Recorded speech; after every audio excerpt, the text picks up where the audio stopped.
Guys, आपका एक बार फिर से मेरे वीडियो में स्वागत है। और सहदेव भाई जो हमारे साथ में, ये इनके हेयर ट्रांसप्लांट का तीसरा पार्ट है। 2 पार्ट इसके पहले बन चुका है। इनका जो ट्रांसप्लांट हुआ, सबसे पहले जो बिफोर हेयर ट्रांसप्लांट जो प्लानिंग की गई, किस तरह से इनकी हेयरलाइन रखी गई, सारी जो डिस्कशन उस वीडियो में हुआ है। पहले ये देख लो, उसके बाद में वो 2 वीडियो भी देख लेना, जिसके बाद में इनका आफ्टर हेयर ट्रांसप्लांट क्या एक्सपीरियंस रहा वो भी बताया है। और अभी जो ये लास्ट पार्ट बन रहा है, इसमें सर हमको बताएंगे क्या प्रिकॉशंस रखना होता है हेयर ट्रांसप्लांट के बाद में, किस चीज़ों का ध्यान रखना होता है। अगर आप भी हेयर ट्रांसप्लांट की प्लानिंग कर रहे हैं तो ये वीडियो आपके लिए बहुत ज़्यादा हेल्पफुल रहेगा, क्योंकि आफ्टर हेयर ट्रांसप्लांट आपको क्या क्या ध्यान रखना है वो सारी जानकारी इस वीडियो में मिलने वाली है। तो मोटे तौर पे 4 से 5 चीज़ों पे हमें मेन ध्यान देना होता है।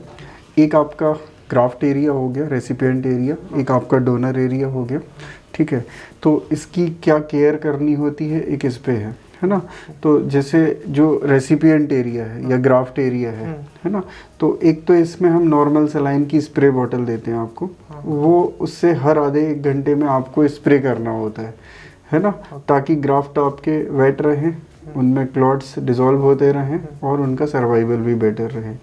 सेकंड पार्ट होता है डोनर एरिया, जिसमें आपको जब ड्रेसिंग हम ओपन कर देते हैं, जैसे आज आपकी ड्रेसिंग है, कल भी आपकी ड्रेसिंग रहेगी, परसों से कोई ड्रेसिंग करने की ज़रूरत नहीं रहेगी, तो परसों से आपको जस्ट उसमें एक एंटीबायोटिक क्रीम लगानी रहेगी, है ना। इसके अलावा आपको डोनर एरिया की बहुत एक्स्ट्रा केयर नहीं करनी, बस गंदे हाथ से टच नहीं करना है और उस पर एंटीसेप्टिक क्रीम लगानी है।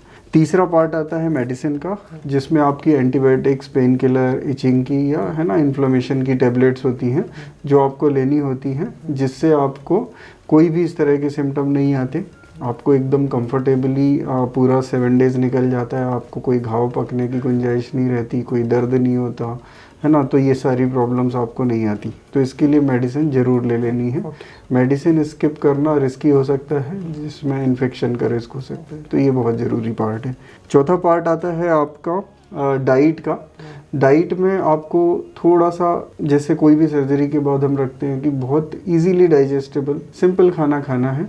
बहुत तला हुआ, मीठा, बहुत खट्टा या बादी वाला खाना, या जो हम इजीली डाइजेस्ट नहीं कर सकते, नॉन वेज, फ्राइड चीज़ें, वो कोशिश करके अवॉइड करनी है। 5 to 7 डेज़ हमें सिंपल डाइट रखनी है जो इजीली हमको डाइजेस्ट हो जाए, ठीक है। तो घर का खाना सारा अलाउड है, फ्रूट्स, वेजिटेबल्स, ये सब ले सकते हो आप।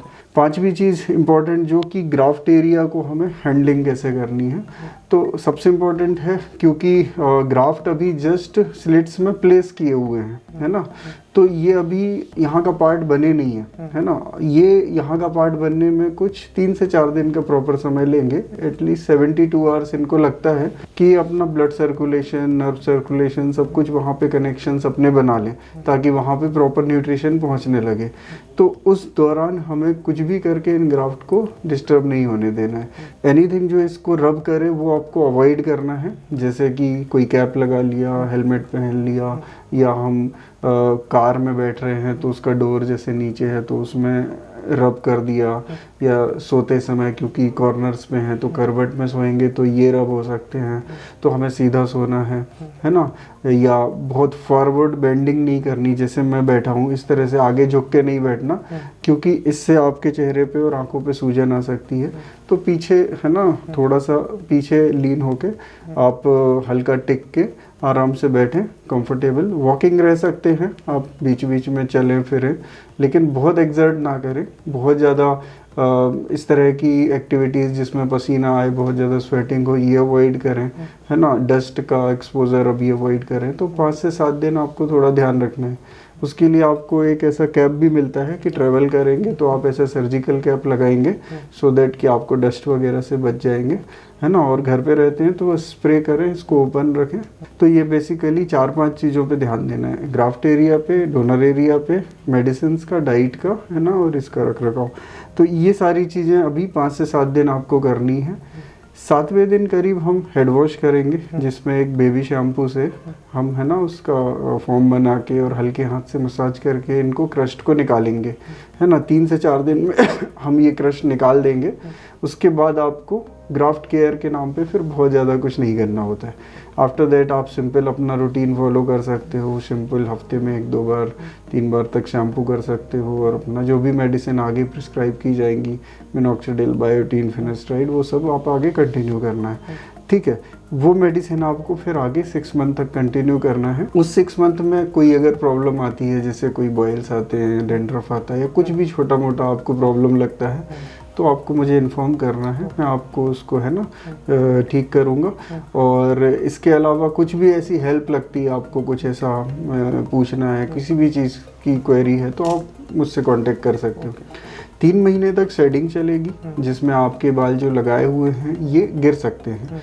ये अपनी रूट्स 3-4 दिन में जमा लेंगे। आफ्टर दैट इनका शाफ्ट कभी भी गिर सकता है, किसी का फिक्स नहीं होता, किसी का 20% ही गिरता है तो किसी का 80% भी गिर जाता है ना, किसी का बहुत जल्दी गिर जाता है तो किसी का बहुत लेट तक गिरता है। तो इसमें आपको बहुत ज़्यादा परेशान नहीं होना। शुरू के 3 से 4 महीने आपको ग्रोथ पे ज़्यादा ध्यान नहीं देना, आपको सिर्फ कोई कॉम्प्लिकेशन हो रहा है, कुछ प्रॉब्लम आ रही है तो वो बताना है और उसको शॉर्ट आउट करना है।